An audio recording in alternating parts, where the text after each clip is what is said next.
Kaulah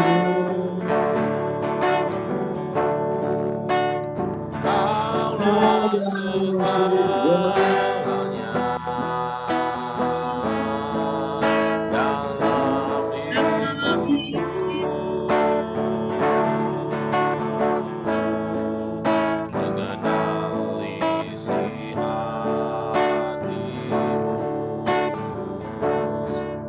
Aku bersyukur, akulah putramu,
berada kita semua.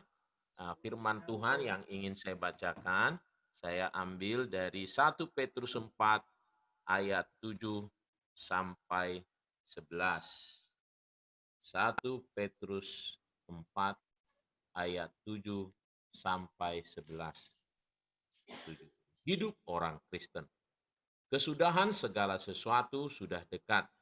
Karena itu, kuasailah dirimu dan jadilah tenang, supaya kamu dapat berdoa. Ya.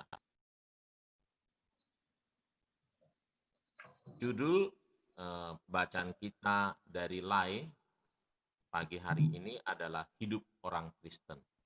Dan memang ini ayat ini berisi bagaimana gaya hidup kita sebagai orang Kristen. Nah, dimulai dari ayat yang ketujuh ini, dia tulis, kesudahan segala sesuatu sudah dekat.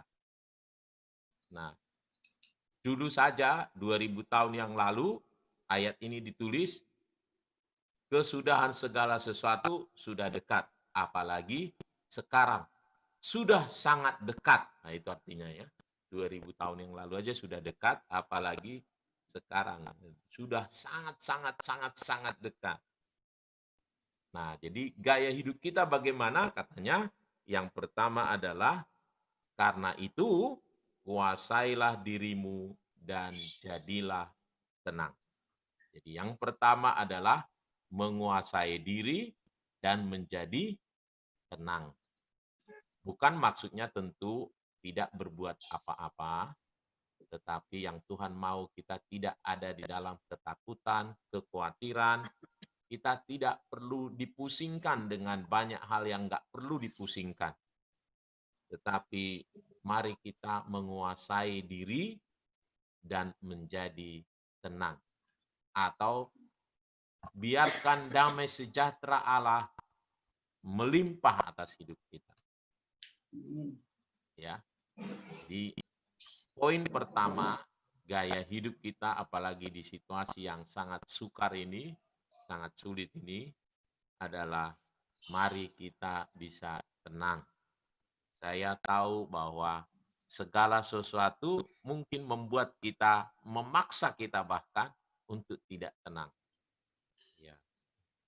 Kita dengar ini PSBB diumumkan di Jakarta, heboh seluruh dunia. Ya. Se-Indonesia heboh juga. Ya. Nah, jadi mari kita melalui kebenaran firman Tuhan ini, kita harus bisa menguasai diri menjadi tenang. Nah, yang kedua adalah gaya hidup kita adalah gaya hidup berdoa supaya kamu dapat berdoa. Justru hari-hari ini membuat kita harusnya gaya hidup kita itu gaya hidup berdoa. Ya. Kalau di ayat yang lain berkata kita harus bertekun dalam doa. Kata bertekun dalam doa ternyata bukan hanya terus-menerus, bukan rajin berdoa, tetapi juga kata yang bertekun dipakai adalah menyibukkan diri dengan, nah itu arti dari ketekunan dalam bahasa Yunaninya. Ya. Menyibukkan diri dengan berdoa. Jadi hari-hari ini harusnya kita pakai memang waktu kita banyak-banyak berdoa. Datang kepada Tuhan. Nah, yang ketiga adalah ya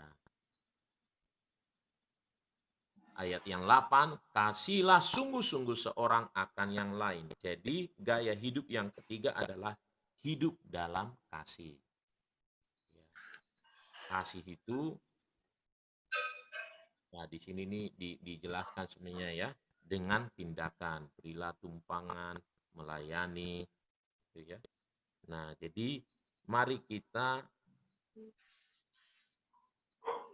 menyatakan kasih dengan tindakan, berbuat sesuatu kepada orang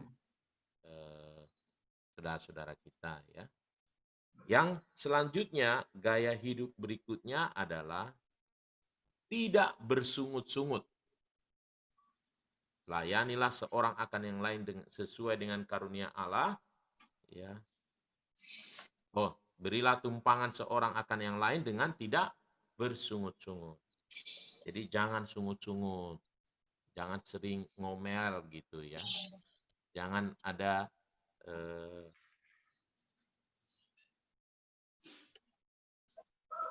ada protes-protes, tapi lebih banyak kita bersyukur kepada Tuhan. Bersyukur kita masih hidup, ya kan? Itu yang terutama, ya. Bersyukur kita masih hidup, masih Tuhan cukupkan. Yang kelima, gaya hidup kita adalah hidup kita untuk melayani. Layanilah seorang akan yang lain. Jangan pengennya minta dilayani gitu, atau cuek hidup untuk mementingkan diri sendiri. Yang keenam adalah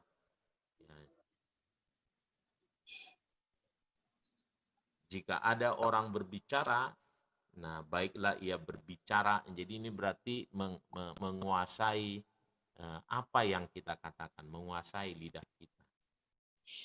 Nah, ini kira-kira ada 6 gaya hidup yang Tuhan mau di zaman akhir ini, yang sudah di ujung zaman akhir. Di situasi yang sangat sulit ini, Tuhan mau kita memiliki gaya hidup yang menjadi tenang, menguasai diri, terus hidup di dalam doa, bertekun di dalam doa, hidup di dalam kasih, jangan munafik. Yang keempat adalah tidak bersungut-sungut, tetapi menaikkan syukur. Yang kelima, hidup melayani. Dan yang keenam adalah menguasai perkataan kita. Tuhan memberkati setiap kita, dan kita boleh coba sharingkan. Ya,